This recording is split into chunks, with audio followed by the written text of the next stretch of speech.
everybody! I am so excited about our video today because this is part one of a 2-video series where we show you our favorite fall-themed learning activities for preschoolers, kindergartners, and to be honest, my first grader still loves these activities. So let's get started.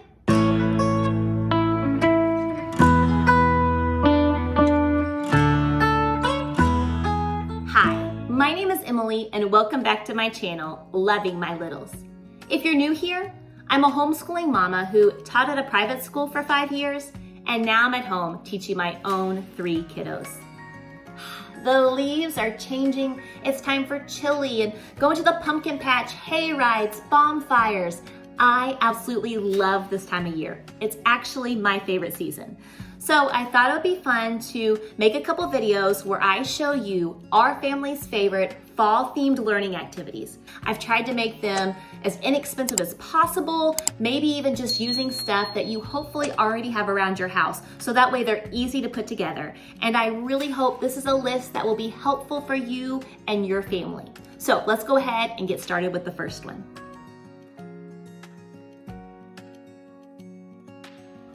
All right, so I have our first activity right here, but I did want to mention that some of these activities are actually inspired by things that I saw on Pinterest. So if it's an activity that, maybe the original post was found on Pinterest that kind of sparked the idea, I'll leave that link to that post down in the description below, so that way you can maybe look more into the original idea if you want to.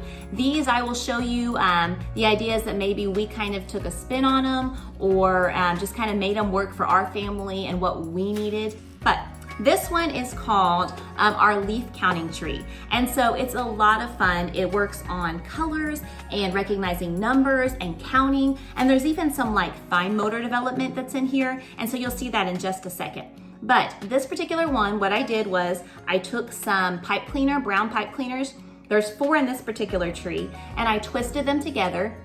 I left some out on the bottom, kind of like as roots, and then I taped them to the bottom of this container. Now, this is actually just a shelf from one of our storage cart containers that we're not using at the moment, but you can use anything with a flat surface. I like this because I can keep the leaves in there too, and it kind of all stays together, but whatever you have that's flat, feel free to use it. And then I let the rest come up with leaving some of the ends out as little branches for my tree. My husband was calling it my Charlie Brown tree, but that way you can put the leaves, your child can put the leaves on the tree. So then I took pieces of felt and just kind of cut them all to look like a leaf. I did very similar shapes on all of them. You'll notice that I'm not the most creative person in the world, and so I think that gives you hope. That gives you hope, right? That you don't have to be really artistic or creative to do these activities. If you are, that's great. You could probably flower them up, but these, my kiddos love them just the way they are, and so I hope that's an encouragement to you as well. So these little leaves, they're all about the same size. They don't have to be. And then I just made a slit in the middle of each leaf. So if you can see right there, just in the center, so that way they can thread it on the tree. So what they'll do is, I have these cards that tells you exactly how many leaves go on this tree. And so this particular one says 2 yellow leaves, 6 red leaves, 4 brown leaves, and 1 orange leaf. And so you can see I spelled out the colors here, so they're seeing the colors already spelled out with their letters. And then I have the actual color with the leaf there, and then the numbers. And so they have to see that and be like, oh, okay, this tree needs 2 yellow leaves. And so they come over here, they find their yellow leaves, and they can put it wherever they want, and they just thread the leaves onto the tree. Now this actually works with fine motor skills too, because sometimes it's not always the easiest to thread it onto the tree. So you're working with that fine motor development while you're recognizing numbers, while you're recognizing your colors, you're having to count, and it works on so many different skills. And it's really cute in my opinion. I really think this one is just really cool for the kids to do. But it's just a fun activity that my kids love, and I hope yours will too. I have these as a free printable. I will have a lot of different free printables throughout this video and the next. So if you want to shoot me an email, I'll have that link down in the description below as well. Feel free, and I can send you these printables for free, just so that way you can use them in your homeschool this fall, or be honest, any time of the year. So our next activity is definitely a favorite for kids because it involves Play-Doh. What kid doesn't love Play-Doh? But I'm gonna be honest, I'm not always the biggest fan of Play-Doh as a mom. I don't know if it's because, it can get in your carpet and kind of get all messy and all over the floor, and sometimes my 2-year-old wants to eat it.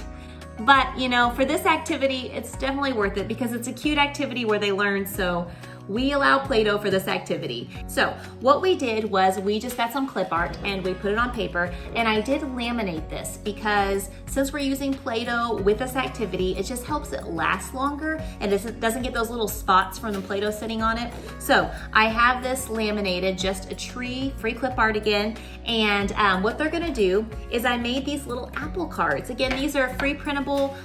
If you want, just let me know and I can send them to you. It's just apple cards with numbers on them. So you can mix them up so that way they don't know what number they're in. Maybe they have them face down like this so they can't see them. And then they turn them over and they say, oh, I need 11 apples. And so what they do is they take their red Play-Doh, and you could just make them have little bitty small ones.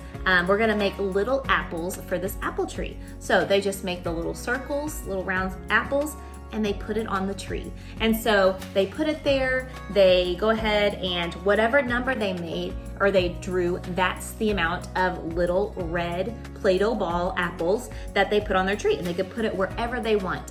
And so once they're done, they can show you, you can make sure it's the same number. And again, then they just clear them off. You can have them, if you don't want them to keep having to remake them, they can use the same balls. I think it's more fun to kind of smash them all up and have them make the red balls again, and they can draw another number and see again how many they need to put on their tree.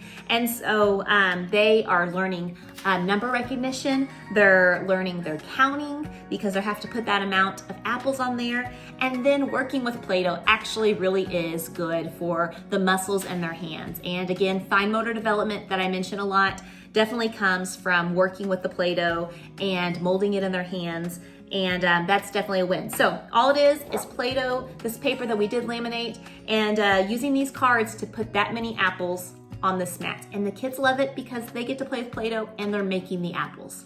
Another one that we have with Play-Doh are these corn cobs that I just made out of construction paper. I hope they look like corn cobs.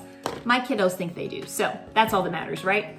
So I have just green construction paper, brown construction paper that I glued on to white paper, and again, I laminated these as well. I did write numbers down on the bottom because what they're gonna do is they're gonna take the yellow. That's the reason I made them brown. I had, my husband was asking me why I made them brown, but it's because whenever they see how many, what number is on the bottom, they take, again, that amount, they make the small ball, and then they lay it on top. So like our Play-Doh for number 2, it'll have the 2 Play-Doh balls on number 2. But they just count whatever number's on the bottom, that's how many pieces of corn they put on their corn cob. So it's just making the little balls with Play-Doh. I have 3 different mats going all the way up to number 9. You could do whichever one you want.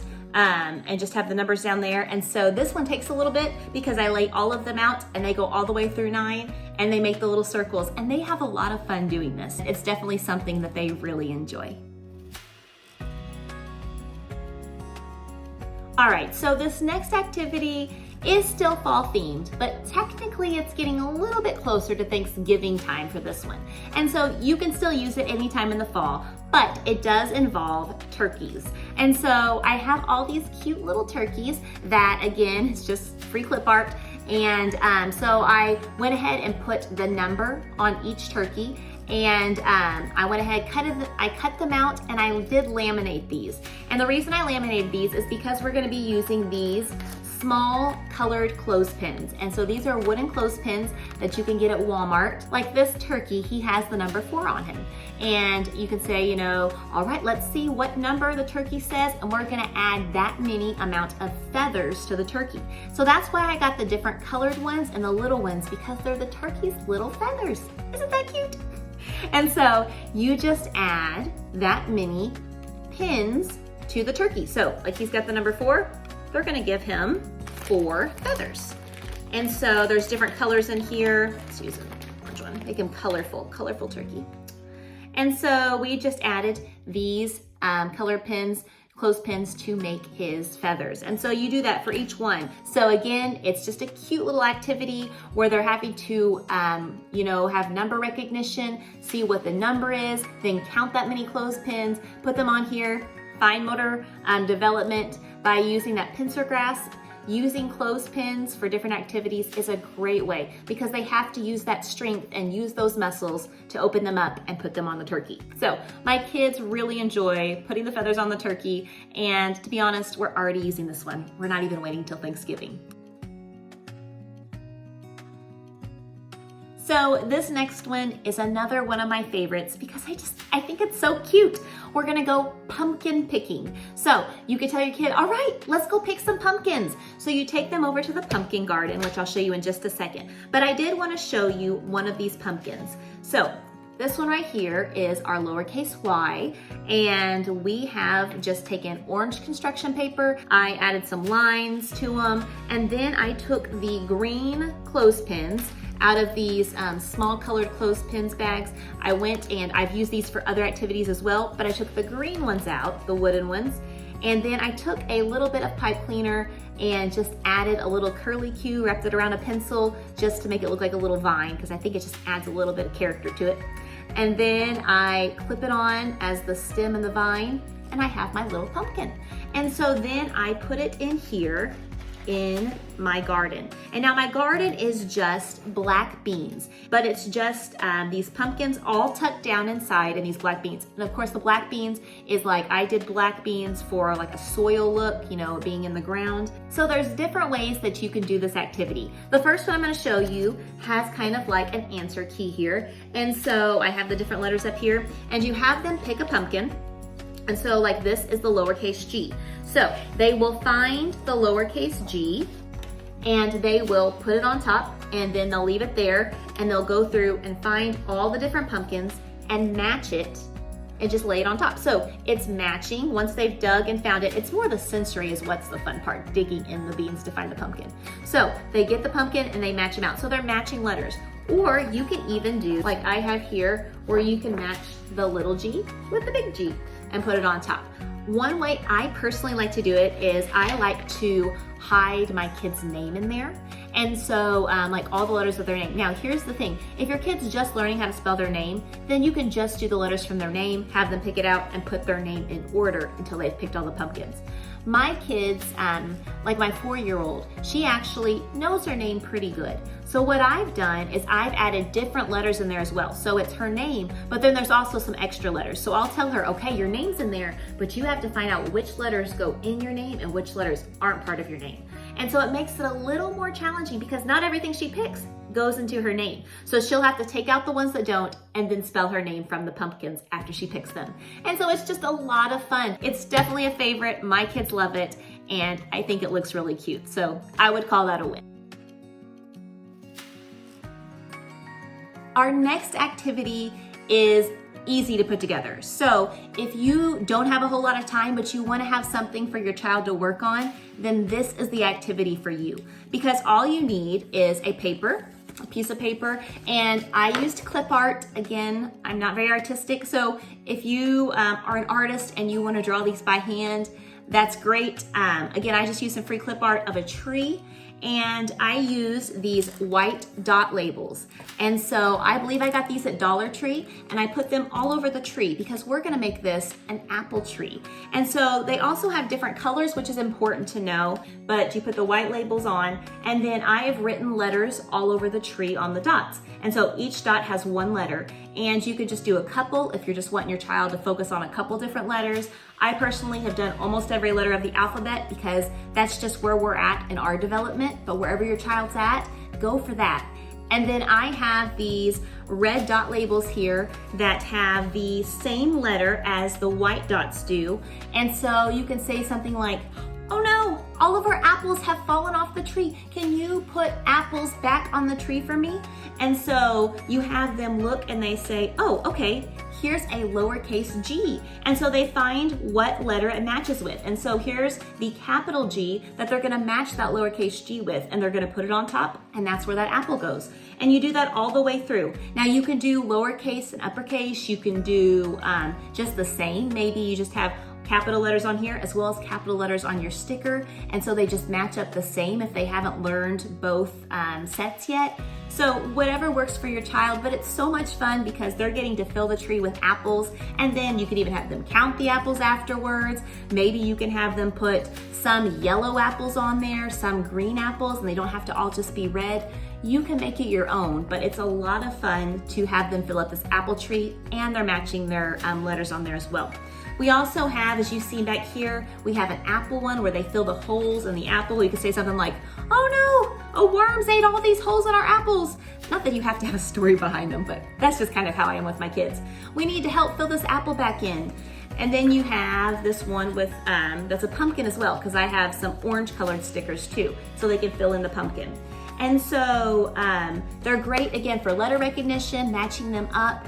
And then we also have the fact that they're working on their pincer grasp, which is great for the fine muscles, their fine motor development, because by peeling these off, you're having to, again, do that pincer grasp, and it works on the muscles in their hands. So not only are they getting to use stickers, which kids love stickers, but they're also getting to work on their matching, and they're getting to work on the muscles in their hands, because that's something that they need to work on for all the drawing and writing that they're gonna have in years to come. So it's something that works on a lot of things, and literally it's just paper and stickers, and it's a great activity that we love in our house.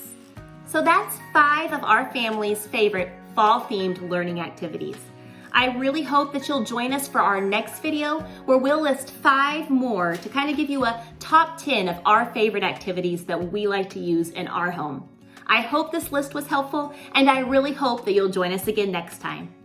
See you soon. Bye.